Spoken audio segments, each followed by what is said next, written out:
Баршаларыңызға қайырлы күн достар. Бүгін сіздермен талшын кәуап айының сезонында өте дәмді жұп-жұмсақ болып шығатын, құрамына ешқандай уксус қажет етпейтін кәуаптар дайындайтын боламыз. Міндетті түрде видеоның соңына дейін қараңыздар, бірге жасайтын боламыз.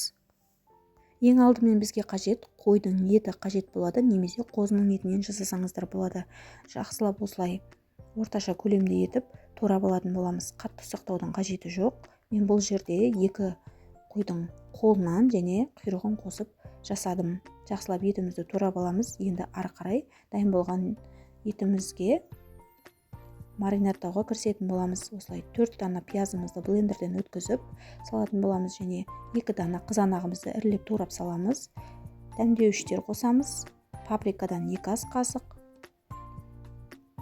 кәуапқа арналған дәмдеуіштен кептірілген сарымсақ, тұзымыздан, бұрышымыздан жақсылап саламыз. 4 ас қасық міндетті түрде сұйық май қосыңыздар, сұйық май қосатын боламыз, және етіміз міндетті түрде суға батып тұру керек.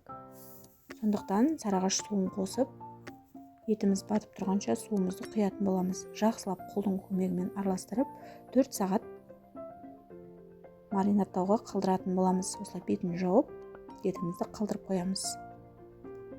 4 сағат өткен соң маринадталып дайын болған кәуаптарымызды арнайы кәуапқа арналған шампурға тісіп қадап шығатын боламыз. Етін және құйрығын араластырып осылай қадап дайындап аламыз. Енді ары қарай пісіруге отымызды дайындайтын боламыз. Арнайы мангалға, немесе мангал жоқ болған жағдайда үй жағдайында осылай кірпішті қойып пісіре берсеңіздер болады. Сексеуіл ағашының шоғына пісіретін боламыз. Өте дәмді, өте керемет болып шығады. Менің парақшамды жоғалтып алмас үшін каналыма тіркеліп қоюды ұмытпаңыздар. Осылай отымызды қыстырып, шоғын шығарып дайындап алатын боламыз.